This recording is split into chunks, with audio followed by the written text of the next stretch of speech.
Good evening, you're watching the news at 7:30 on ATV. I'm Belinda Lloyd. And I'm Brittyn Clennett. Here's a look at tonight's headlines. Henry Tang's wife admits building a legal basement to avoid more serious charge of knowingly breaking the law. See why Leung defends his performance and policies in drama-filled LegCo session.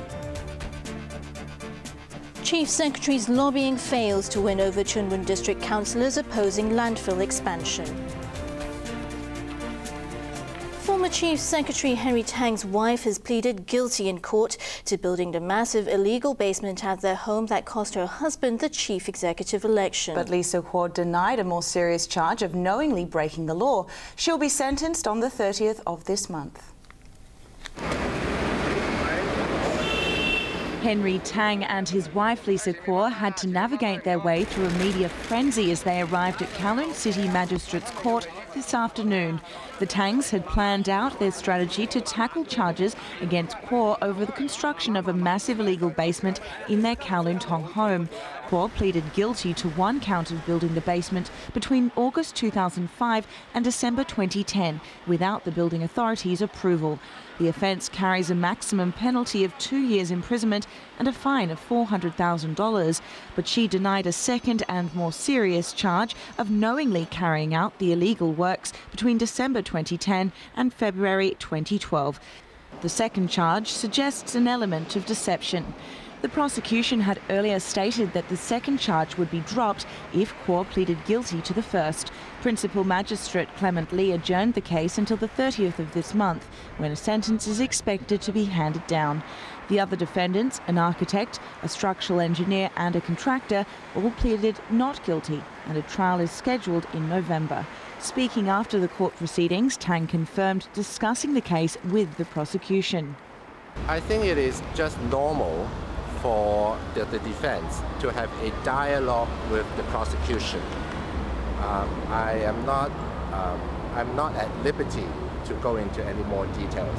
But why should she plead guilty to one charge and not the other? Because the two charges cover 7 years, and the charge is a charge of construction of a basement without prior authority and approval.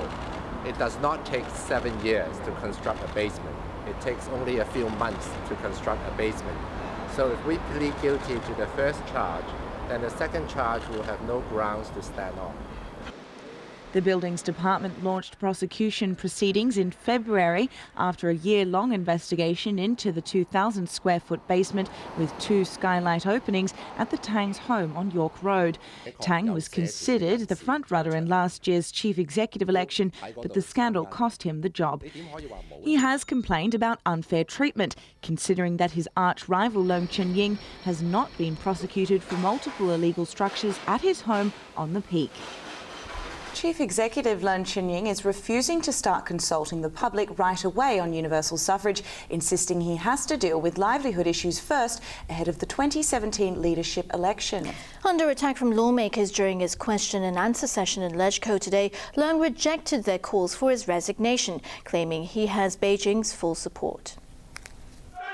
Universal suffrage turned out to be the most contentious issue during the chief executive's question and answer session in LegCo this morning. Lawmakers challenged Leung Chun-ying to respond to the demands of hundreds of thousands of protesters at the July 1st rally, and he replied that he fully appreciated their high hopes for greater democracy. He pledged his government will forge ahead with the 2017 chief executive election with one heart. But yet again, he refused to give a time frame on how he plans to accomplish this, and brushed aside demands to start consulting the public right away. Leung insisted he has other priorities to deal with first, such as pressing livelihood issues.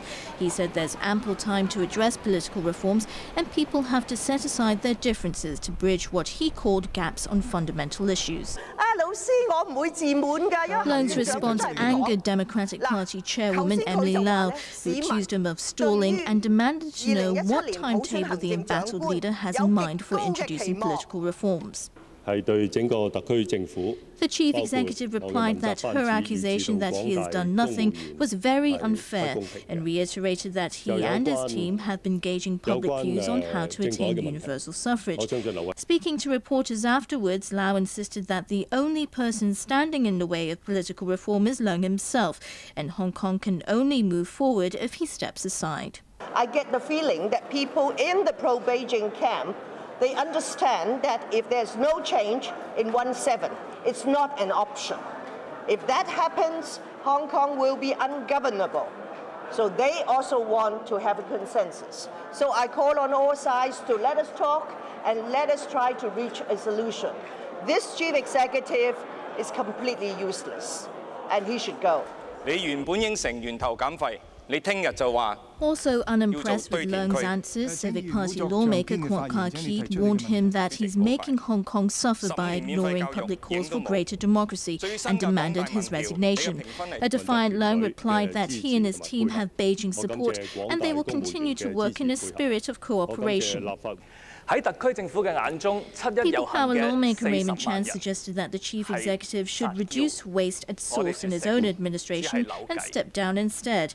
New People's Party chairwoman Regina Ip defended Leung, calling on people to give him time to deliver his pledges.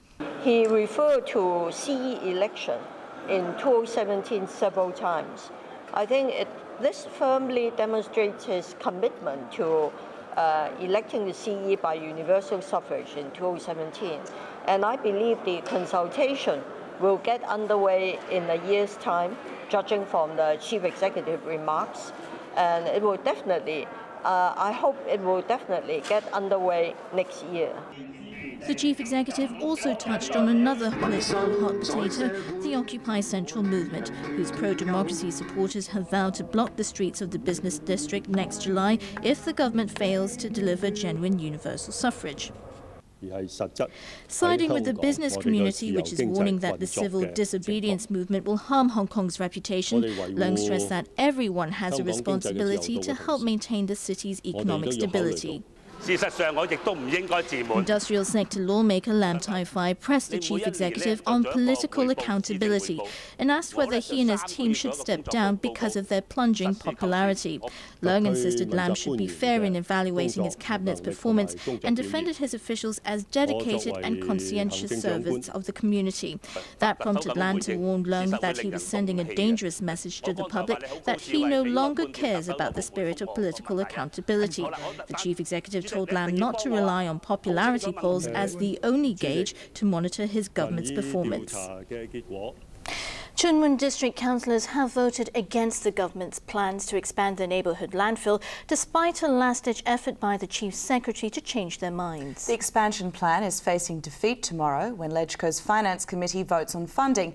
But Leung Chun-ying is urging lawmakers to put public interest first. ATV's Emily Sue reports. During his question and answer session at LegCo today, Chief Executive Leung Chun-ying made a last-ditch appeal to lawmakers to prioritise the common good of Hong Kong people and support his government's landfill expansion plans. Leung admitted that the government had let Tuen Mun residents down by dumping obnoxious material in their backyard for years. He expressed sympathy and promised a review to better address their concerns. But Leung's conciliatory tone failed to impress People Power's Raymond Chan.